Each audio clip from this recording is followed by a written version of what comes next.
오늘은 주를 기쁘시게 하는 삶이다 하는 이런 제목으로 우리가 함께 말씀을 상고할 때 하나님께서 우리 가운데 은혜로 부어주실 줄로 믿습니다. 사람이 이 땅에 사는 동안에 그 기간은 얼마나 된다고 생각이 됩니까? 우리가 시편 90편의 말씀을 보면 모세가 인생에 대해서 언급을 했어요. 우리 연수가 70이요 강건하면 80이라도 그 연수의 자랑은 수고와 슬픔뿐이요 신속기간이 우리가 날아가나이다. 시편 90편 10절에 말씀했죠. 70 그리고 강건하면 80 그리고 그 연수의 자랑은 수고와 슬픔뿐이고 신속기간이 우리가 날아가나이다 라고 말했어요. 그래서 누가 그래요. 제가 서울에서 있을 때 노인학교를 담당했던 그 장로님이 70이 넘으셨는데 그렇게 이야기하더라고요. 지나온 걸 쭉 생각하니까 인생의 속도는 10대는 시속 10km 정도 가는 것 같은데 20대가 되니까 한 시속 20km 정도 가고 30, 40, 50 다 그 키로수가 비슷하더라. 60이 넘으니 좀 빨리 가고 70이 가니까 더 좀 빨리 가는 것 같더라. 이런 이야기를 하는 걸 들었어요. 아무래도 가만히 생각해봐도 그런 것 같아요. 10대가 가장 시간이 안 간다 하는 이런 생각을 느낀 것 같습니다. 근데 어느덧 10대가 지나고 20대, 30대 이렇게 쭉 40대, 50대 쭉 이렇게 지나가면서 점점 속도가 빨라지구나 하는 것을 느끼게 되는데 그런 것 같아요. 참 우리가 금방 이렇게 되는 것. 지난번에 재우하고도 이야기하면서 그랬죠. 나연이가 아주 어렸는데 지금 4학년이래. 4학년. 재우가 6학년 때 우리 교회를 처음 나왔다는데 지금 바로 고등학교도 졸업하고 또 이렇게 일터에서 또 일을 하는 그런 점점 이렇게 시간이 참 빨리 지나가는 것이 우리 인생의 삶이다 하는 것을 우리가 깨닫게 돼요. 그런데 근래 와서는 영양이 좋아졌고 또 치안 상태가 좋아지고 그리고 의학이 발달됨으로 인해서 100세 시대다 이렇게 말을 하고 있죠. 그래서 우리 한국 사람의 평균 수명이 어떻게 되는가 해서 찾아보니까 2019년도 통계청에서 발표한 것이 83.3세 이렇게 되어 있더라고요. 그런데 이제 남자는 80.3에 여자는 86.3. 둘을 평균을 내니까 83.3이 되더라 이런 거죠. OECD 평균보다도 2년이나 더 수명이 긴 것이 우리 대한민국의 현실이다 하는 겁니다.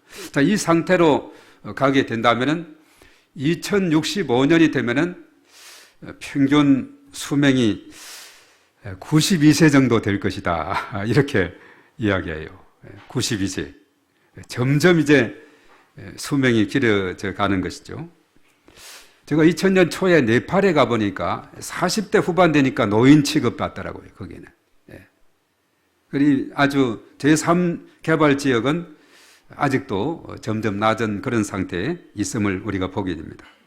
그런데 우리 나라의 과거 고려시대 임금님을 34명을 평균 수명을 쭉 파악했는데 42.3세 그리고 그 다음에 조선시대에는 27명의 그 임금님들 평균 수명을 파악하려니까 46.1세.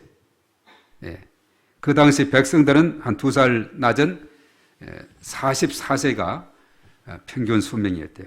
그래서 우리가 이 고려시대라든가 조선시대였더라면 이 자리에 앉아 있을 분들이 몇 분 없을 것 같아요.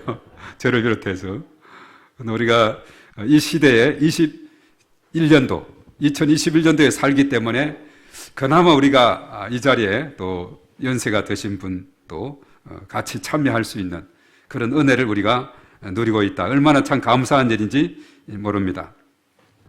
그런데 사실 사람이 이 땅에서 오는 순서는 있지만 가는 순서는 없다는 그런 말이 있죠. 우리보다도 더 젊은 또 우리보다도 늦게 태어난 그런 분들이 먼저 이 세상을 가시는 그런 안타까운 그런 현실도 우리가 보게 됩니다. 가만히 생각해 보면 중학교 때 우리 친구 중에 하나가 교통사고로 중학교 때 죽은 사례가 있어요. 네.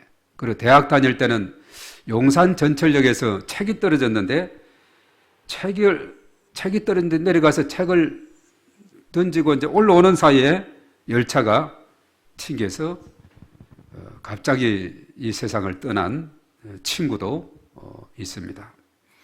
그리고 같은 반이었는데 대학에 유일하게 여자가 한 명 있었는데 우리 남자 학생하고 결혼을 했는데 이제 남자 그 신랑이 운전을 하고 가다가 철길에서 차가 멈춰버렸어요. 큰일 났죠. 그래서 기사는 빨리 빠져나오는데 옆에 탔던 그 동료 부인은 빠져나오지 못하고 또 이 세상을 떠나는 그런 안타까움이 있었습니다. 그리고 이제 신학교를 다 졸업하고 부여 지역에서 목회하는 친구가 몇 년 전에 이 세상을 떠나게 됐는데 또 지난 주간에는 그 사모님이 또 이 세상을 떠났다 하는 이런 슬픈 소식을 접하게 되었어요. 그 아들은 35세, 딸은 31세를 두고 먼저 두 분이 이 세상을 가게 되는 자, 이러한 모습들을 보면서 우리가 이 땅에 살아가는 그 모든 삶이 이렇게 살아감에 있어서 오늘도 새로운 날 주시고 또 거룩한 주일에 주 앞에 와서 예배를 드리고 또 하나님 앞에 영광 돌릴 수 있게 된 것 너무나도 하나님 앞에 감사를 드리지 않을 수가 없습니다. 또 어떤 경우는 전쟁터에서 참전했다가 한 친구는 죽고 한 친구는 살은 이런 경우도 그래서 삶과 죽음은 한 발자국 차이다 하는 이런 말이 있습니다. 참 이런 여러 가지 상황을 보면서 우리가 이 땅에 살아가는 모든 그 순간들이 하나님의 은혜인 것을 우리가 다시 한번 깨닫게 됩니다. 자, 오늘 이 본문의 말씀은 오늘 육체를 땅에 있는 우리의 장막집이다 이렇게 비유를 하고 있죠. 5장 1절에 마치 세상에서 지어지는 집들이 언젠가는 무너지게 돼요. 돌로서 집을 지으면 천년도 간다 하는데 우리나라는 보통 30년이 지나고 40년이 지나면 다시 지어야 된다. 재건축에 대한 이런 움직임이 일어나고 있죠. 곳곳에서 이제 연수가 오래된 것은 이렇게 재건축하듯이 그 집들을 다 무너뜨리는 것을 우리가 보게 됩니다. 자, 그래서 육신의 장막집도 무너지는 때가 있다는 것을 우리에게 오늘 이 말씀은 알려주고 있어요. 우리의 장막집이 무너진다는 것은 그것은 뭐냐 하면 죽음을 의미하고 있다 하는 것입니다. 그래서 히브리서 기자는 한 번 죽는 것은 사람에게 정하신 것이요 그 후에는 심판이 있다라고 히브리서 9장 27절에 말했어요. 그래서 죽음은 모든 사람이 피할 수 없는 길이라는 겁니다. 그래서 일찍이 다윗도 그 아들 솔로몬에게 열왕기상 2장 1절로 이하의 4절까지 보면은 거기에서 유언의 말씀을 했죠. 내가 이 세상의 모든 사람의 가는 길로 가게 되었다. 이 세상 모든 사람이 외 없이 가는 그 길이 뭔가? 그것이 바로 죽음의 길이라는 거죠. 그러면서 너는 힘써 대장부가 되라. 여호와 하나님의 말씀을 잘 지켜서 살아라. 그러면 형통하게 될 것이다 라고 그렇게 했던 것을 봅니다. 자, 그러기에 땅에 있는 우리의 장막집이 바로 육체가 무너지는 그날, 죽음의 날이 언제가 반드시 있다는 것이고 그 후에는 심판이 있다는 것을 우리에게 말해주고 있어요. 그러기에 심판대 앞에 섰을 때 담대하게 설 수 있도록 준비하는 삶을 살아야 된다 하는 것을 우리에게 오늘 이 말씀은 깨우쳐주고 있습니다. 하늘나라에 가면 두 가지 책이 있는데 하나는 생명책이고 하나는 행위록이다 이렇게 말하죠. 생명책에는 예수님을 나의 주 나의 하나님으로 영접하면은 구주로 모셔드리면 이름 석자가 생명책에 기록이 되어서 천국에 들어갈 자격이 주어집니다. 자, 거기서 끝나는 것이 아니라 행위록이 있어서 우리가 이 땅에 살아가면서 착하고 충성된 종으로 살아간다면 마지막 때 큰 영광을 얻을 것이고 악하고 게으른 종으로 살아간다면 그 생명책에도 제대로 기록할 것이 없는 그래서 참으로 책망을 받게 될 것입니다. 그래서 우리의 삶은 이 땅에서 착하고 충성된 종으로 살아가는 삶이 돼야 된다는 사실이죠.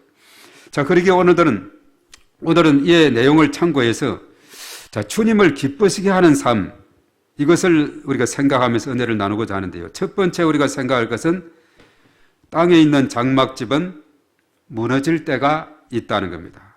바로 이것은 육체가 무너진다. 죽음의 때가 모든 사람에게 있다는 거죠. 사람이 이 땅에 사는 동안에 아침이 오면 저녁이 올 것이라는 생각처럼 이 땅에 태어나는 순간에 죽음이 오게 된다는 것을 우리에게 알려주고 있습니다. 그래서 오늘 본문에서 바울은 삶과 죽음에 대해서 역설적으로 대조를 하고 있습니다. 그런데 우리가 사실은 5장 1절부터 읽었는데 그 바로 앞에 4장 16절, 17절, 18절의 말씀도 다 사실은 연결되는 그런 내용인데 어떤 대조를 하느냐? 우리의 겉사람은 점점 낡아진다. 속사람은 새로워진다. 이렇게 말하고 있어요. 얼마 전에 우리 동기들이 모였는데 대학을 졸업한 다음에 오래됐죠.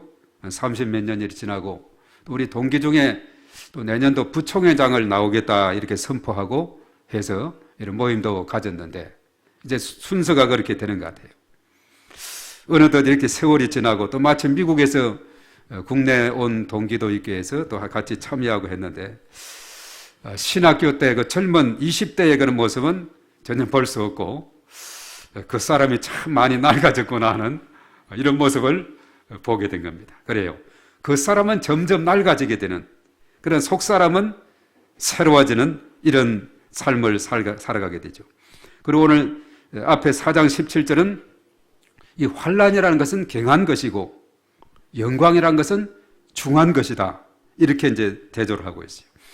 이것을 보면서 마치 로마서 우리가 지난번에 8장을 한번 암송하자 그랬는데 로마서 8장 18절에 보면 생각건대 현재의 고난은 장차 우리에게 나타날 영광과 비교할 수 없다 이렇게 말했어요.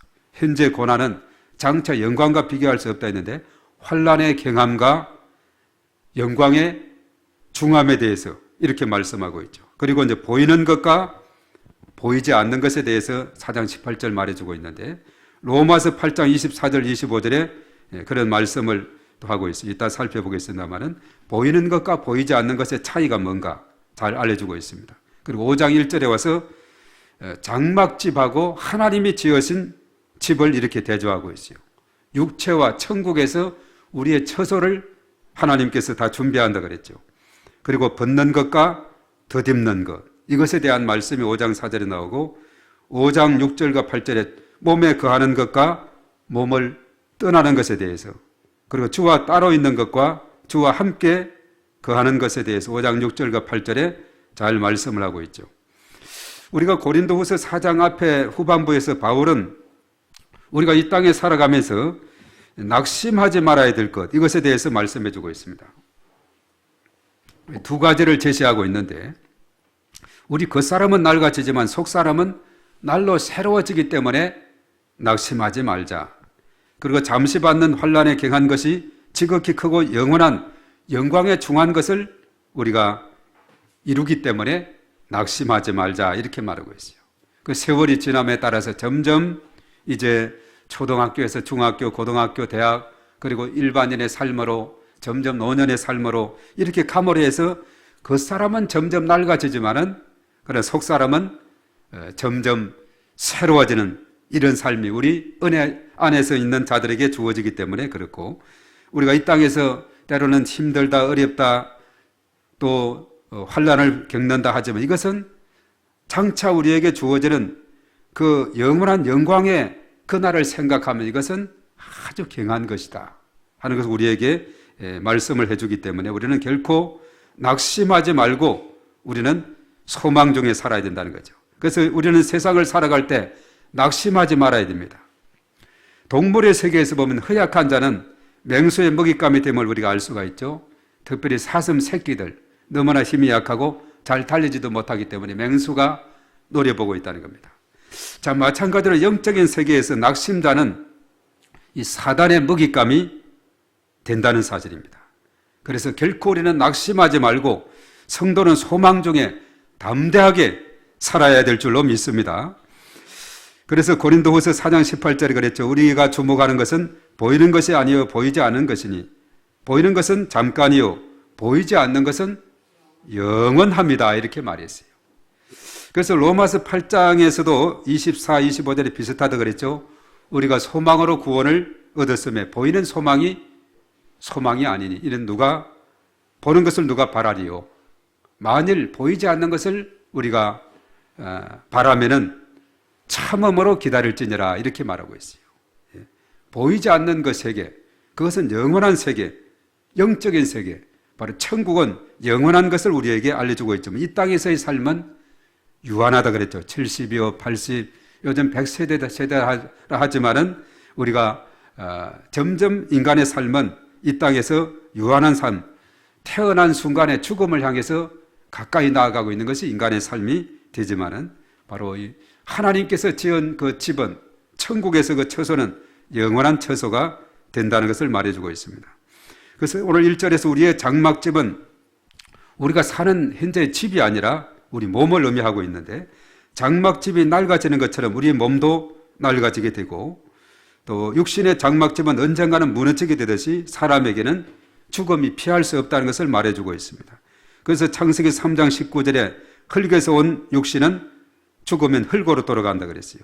내가 흙으로 돌아갈 때까지 얼굴에 땀을 흘려야 먹을 것을 먹으리니 내가 그것에서 체함을 입었습니다. 너는 흙이니 흙으로 돌아갈 것이니라 하시니라 이렇게 말했어요. 제주도에 어딘가 보면은 이 구절을 써놓은 곳이 있더라고요. 너는 흙이니 흙으로 돌아갈 것이니라 이렇게 말하고 있죠. 그러나 우리 성도의 삶은 이 땅에서의 장막집이 무너지면 그것이 끝이 아니라 하늘에 있는 영원한 집이 기다리고 있기 때문에 우리는 소망 중에 살아가야 된다는 것을 우리에게 말씀을 해주고 있습니다. 자, 그리고 이제 두 번째로 우리가 생각할 것은 뭐냐면 그리스도의 심판대 앞에 서는 날이 오게 된다는 사실입니다. 오늘 10절에 잘 말씀해주고 있죠. 바로 그리스도의 심판대 앞에서 각각 선악간에 그 몸으로 행한 것을 따라 받게 된다 이렇게 말씀했는데 오늘 10절을 자세하게 보면은 우리가 다 그리고 반드시 그리스도의 십자가 앞에 나타나게 되어 그리고 각각 선악간에 그 몸으로 행한 것을 따라 받으려 함이라 네 가지로 아주 명확하게 말씀해주고 있는데 이는 누구도 그리스도의 심판대를 피할 수 없다는 것을 우리에게 말씀해 주고 있습니다.